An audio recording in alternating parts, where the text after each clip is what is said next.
waaw. Là dañuy ubbi pour parler de télé. waa TFM GFM groupe bi dañu def benn mémorandum même si bu dee syndicat ba génn nañu ne boobule mel na mémorandum ñoom bokkuñu ci parce que bañ koy def tàgguwuñu leen ñu ngi ko def tey ci l'Obs ban jàngat nga am en général ci boobule actualité. waaw c'est vrai que y a une crise des médias mooy télévision yi. Donc la dernière fois je crois télé yu bëri amoon nañ seen taxawaay ak seen projet bi leen di indi du dëgg. Une télévision rek c'est une entreprise. Maintenant entreprise aussi te ka ko jiite moom mooy am stratégie ba xam ndax ni muy liggéey ndax am na rentabilité mooy moo boobu nga doon utiliser sànq ci sunu waxtaan du dëgg. Parce que télévision aussi du liy apparaître rek dafa am ay coûts de production yi nga xam ne daf ci nekk derrière. Parce que derrière une télévision au-delà du personnel bi nga xamante ni moom moo fay liggéey matériel bi nga xam ni moom moo fa nekk ah moo xam courant la moo xam carburant oto yi production yooyu ngay def. su fekkee ni nag dem nga ba doo ko attan donc y a un problème. Maintenant à ce que je cherche maa ngi ñoo gisandoo actualité bi groupe bi bind. mooy ñi nga xam ne ñoo yilif kër gi ñoom dañu am ay jafe-jafe du dëgg. ñoom it ci plan de redressement lañ nekk ah. c'est ça syndicalistes yi ne amuñu solidarité donc ça signifie que syndicalistes yi dañuy bañ ñu saraxale leen. ñu saraxee leen. employés dañuy bañ ku leen saraxee en fait. moo tax pour man loolu laa gis ñoom ñu am taxawaay boobu pour dire que qu'ils n'ont pas été associés dans ce plan. Maintenant il faut aller au-delà pour creuser pour voir lan mooy problème yi nga xamante ni la plupart ci médias yi moom la ñu am jafe-jafe. Y a pas que seulement le groupe Futurs Médias. Récemment yaa ngi gis journal boobu du Sud Quotidien nga xamante ni pendant des années mu ngi doon exister mais tey ñu confronté à des difficultés bañ leen di ñi nga xam ni seeni ay lecteurs lañ initier benn. Fonds participatif pour def ko ci du dëgg. Mais en dehors de ça sooy seet télé yu bëri tey dañu nekk en crise en fait. Et la vérité mooy modèle économique bi ñu amoon moo adapté tul. wax ji xam nga la sëñ bi. Sonko ak Diomaye bi ñu ñëwee ils ont coupé les robinets en fait. lii mooy problème bi premier point. Deuxième bi mooy la plupart ci chaînes de télévision yi dañu amoon ay convention ak ay entreprises publiques ay sociétés publiques. Non seulement pour wàllu publicité wàllu couverture comprendre nga. loolu moo nekkoon seen manne financière. Donc le fait que ñii bi ñu ñëwee première chose bi ñu def mooy d'abord ils ont arrêté convention yëpp lañ arrêté dakkal ko. te jëlaataguñu benn convention donc loolu bokk na ci li nga xam ni source principale de revenu télé yi fi nekkoon xam nga lan la woon. ñoom daal nañuy pomper ci convention yi mais amuñu beneen source de revenu moo tax lii rek lay jur. voilà. lii rek lay jur mais maintenant état bi am na liggéeyam télé bi moom lan mooy liggéeyam le média en général qu'est-ce que. oui mais qu'est-ce qu'elle a à faire dans ça est-ce que danaan état bi suñu jàppale wu rek dañuy suux. Qu'est-ce qu'ils vont faire? Oui mais c'est-à-dire première chose xam nga un état moom moo am la responsabilité moom moo yor tous les moyens donc entreprise yu su doxalee lépp day këppwaat ci kaw état parce que ñi fay liggéey ci état bi lañ bokk ndax mooy li waa ji waxoon doomu état mais si les entreprises sont performantes sur le plan économique le état li mu mën mooy créer les conditions économiques. du dëgg.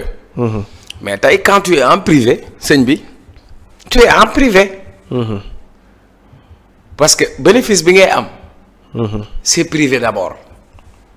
mais par contre comme dafa nekk ci wàllu média il faut comprendre que l'accès à l'information le droit à l'information c'est un droit constitutionnel en fait. comme ni ñu waxee le droit à l'éducation. c'est-à-dire tey ki école privée. état daf koy jàppale xam nga tax état di ko jàppale. parce que moom mu ngi jàppale état ci domaine boo xam ni état moo ko waroon def ba mu mot. muy éducation.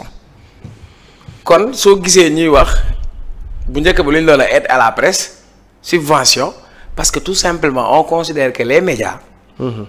dañuy jouer benn rôle pour que le citoyen mën a am son droit à l'information, n'est-ce pas?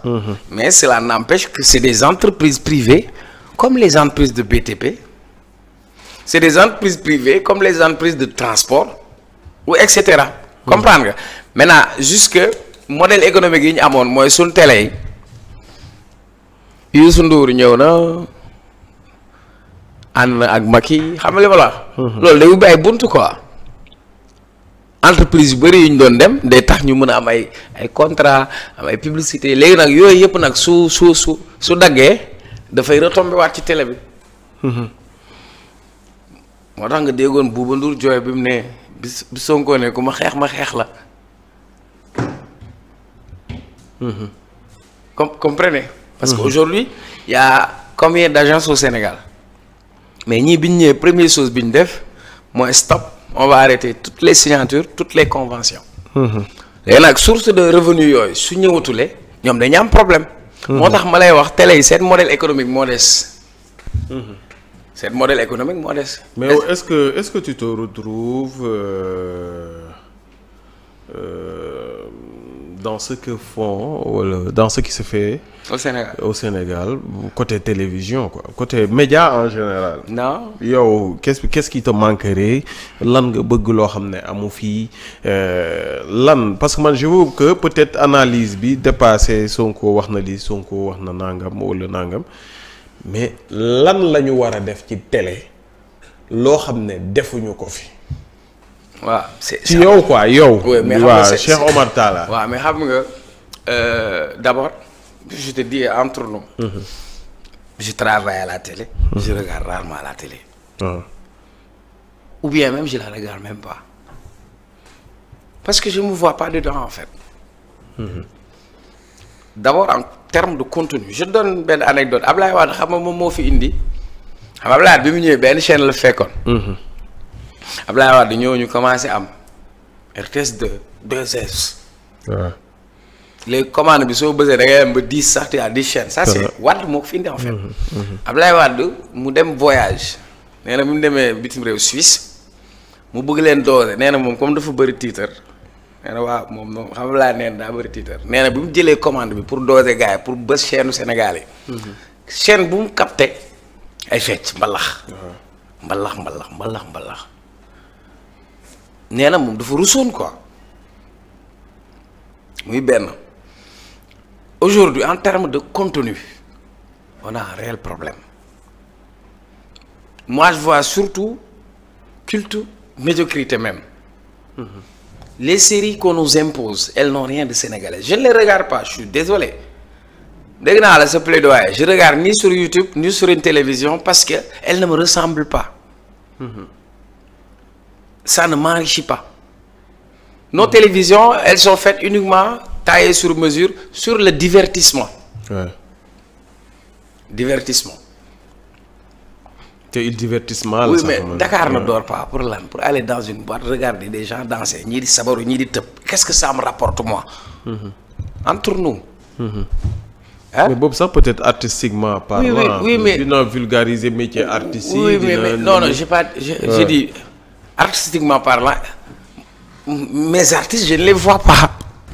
Cheikh Lo est en train de sortir un album international pour ce mois. Li ngay wax noonu ça n'a rien à voir avec la culture.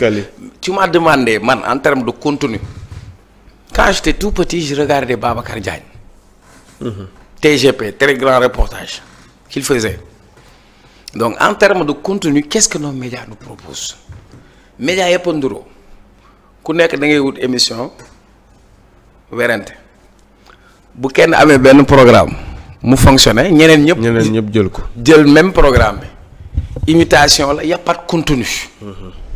Grand est-ce que suñ télé am na programme bu am contenu par exemple média boo xamante ni da nga war a jël tout en compte et li waral lool xam nga la ñoom ñëpp seen télé ils sont devenus capitalistes.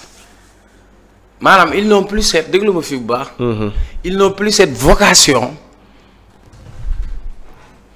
yee nit ñi wala defar nañ ni déedéet ils ont cette vocation pour wut xaalis donc nan la ñuy tege ay concepts yoo xam ne nit ñi dinañ toog seetaan ko sponsors yi ñëw ñu mun ci am xaalis c'est ce qui les intéresse en fait donc il y a un réel problème de contenu.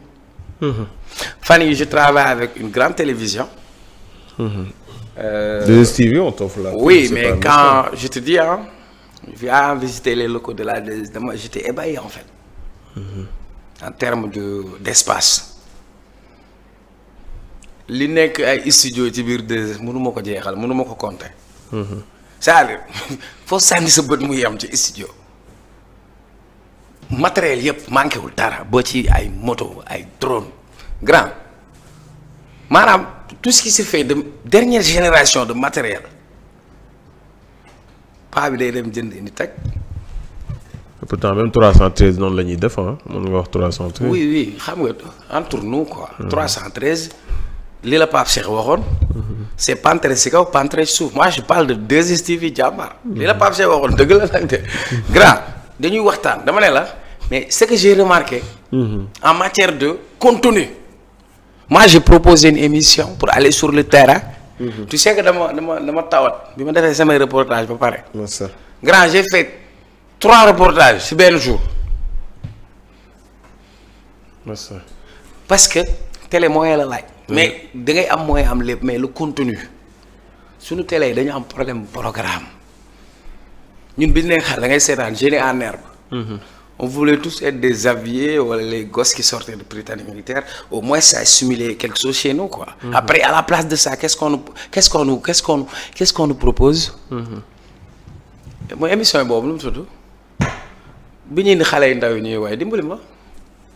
nu mu tudd fu muy daw. non bi doon daw TFM. Sen Petit Gallé. waaw Sen Petit Gallé. Avant ça on avait Oscar divertissement grand. Y a pas de contenu.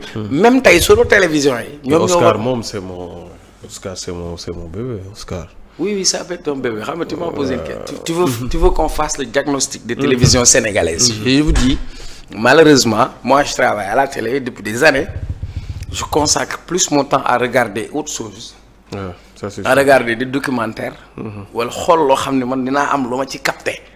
quelques rares émissions ñooy tax ma mën a toog télé pour seetaan. Grand rendez-vous da nga doon seetaan yow. oui. mais te bizarrement pourquoi les émissions. mais grand rendez-vous mu ngi ñëwaat.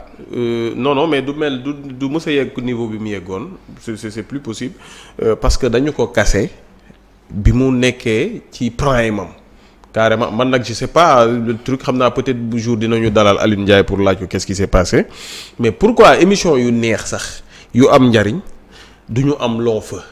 Vite fait ñu dagg. waaw mais non c'est-à-dire le problème d'abord c'est un problème commercial xam nga tey moi j'ai dit à une télévision je veux montrer le véritable dundu sénégalais dëggantaan. ils te disent waaw loolu lu baax la. mais on fait pas de charité grave. parce que tu vas aller prendre suñu jël ay caméra jël ay unité de production tu vas aller le faire. nga ñëw di ko teg mais amul leen njëriñ xam nga lan moo leen amal njëriñ sëñ bi. lu nit ñi di seetaan am ñu ciy fay xaalis. parce que c'est le système capitaliste qui est là. et beneen bi ngay wax c'est par rapport à la pérennisation parce que si on n'innove pas si on n'est pas capable de nous adapter à la limite on est appelé à disparaître y a la fille là. ki nekk TFM nu mu tudd. kan la si xaw ma Bessel xaw ma. Bessel Bass. je regarde ses émissions tu sais pourquoi. parce qu'elle se déplace elle va aller dans le Sénégal des profondeurs. comprendre nga. tey war nañu am ay émissions yoo xam ne day am une vocation touristique pour montrer la destination du Sénégal. plein de choses yoo xamante ni ça devient attractif quoi comprendre nga. mais tey prends ta commande tu regardes toute la journée nos télévisions rare nga ciy gis loo xam ne am nga loo ci jàng wala loo ci jëlee njëriñ. voilà. ayca Thierno Alassane Sall ak Jean-Michel Sène lan nga ñu ci mën a jàngal lu bees